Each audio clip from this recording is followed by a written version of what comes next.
బాపట్ల జిల్లా చింతపల్లిపాడు వద్ద MP Nandigam Suresh కారుపై TDP శ్రేణులు నిన్న దాడి చేశారు. కారుని కర్రలతో కొట్టి బైకులతో గుద్దించి బీభత్సాన్ని సృష్టించారు. వలపర్ల గ్రామానికి ప్రచారానికి వెళ్తున్న ఎంపీ చింతపల్లిపాడు వద్ద టీడీపీ శ్రేణుల ప్రచారాన్ని చూసి పక్కనే ఆగారు. దీన్ని గమనించిన టీడీపీ వర్గీయులు కారు వద్దకు వచ్చి చెప్పులు కర్రలతో దాడికి పాల్పడినట్లుగా చూస్తున్నాం. ఎంపీ సురేష్ ని కారులో నుంచి బయటికి రావాలని పట్టుబట్టారు. ఎంపీ ఎంతకీ బయటకు వచ్చిన వెంటనే ఆయనపై దుర్భాషలాడడం స్టార్ట్ చేశారు. ఈ విషయాన్ని గమనించిన ఎంపీ వ్యక్తిగత సిబ్బంది ఆయనకు రక్షణగా నిలిచారు.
చింతపల్లిపాడు అనే గ్రామం ఎంట్రన్స్ లో వలపర్ల మీటింగ్ ప్రచారంలో భాగంగా వెళ్తా ఉండగా ఆ చింతపల్లిపాడు దగ్గర ఎంట్రన్స్ లో వైపు నుంచి ఎంట్రన్స్ లో టీడీపీ వాళ్ళు ర్యాలీగా వస్తా ఉన్నారు.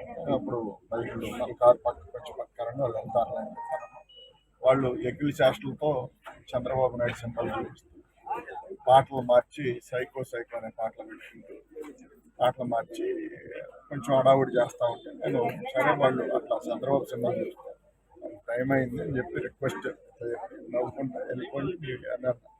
వెనక బలరామ అనే అతను అతని నుంచి మాకు టైం లేదు నాన్న, గంటన్నర కానీ తర్వాత చేయలేదు కదా, మేము వెళ్తాము, మీరు కూడా వెళ్తే పని చూసుకోవచ్చు వెళ్ళండి అని చెప్పి నవ్వి అద్దం పైకి నెట్టాడు.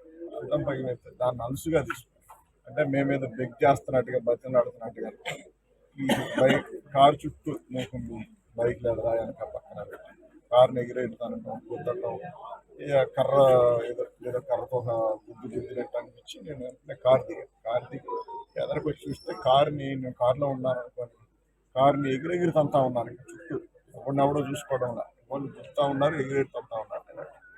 కారుని ఎగిరితే అదే ఇదని మీకేం వచ్చి మీరు ఈ పని మీరు వెళ్ళాలి కదా, మా పనులు మేము మాకు ఉంటాయి కదా, ఆటంక బస్సు మాట్లాడాలని అవసరం అతను మెసేజ్ చెప్తా. అతను కొంచెం అధికారంగా అరే మీరు వాడు పోటీ చేయించుడు కాడు, మీరు పోటీ చేసేది కాదు, ఎన్నాళ్ళు ఇక నెల పేపర్లంటారు, మీ వ్యవహారం తెలుస్తాము నా కొడుకు నేను మాట్లాడతాను. ఏం చేస్తారు బాబు, 2 నెలలు చంపుతారయ్యి అన్నట్టుగా మాట్లాడేసరికి 4 రోజుల అమరావతి ఎఫెక్ట్ ఎట్లా ఉంటుందో మీకు తెలియజేస్తాను.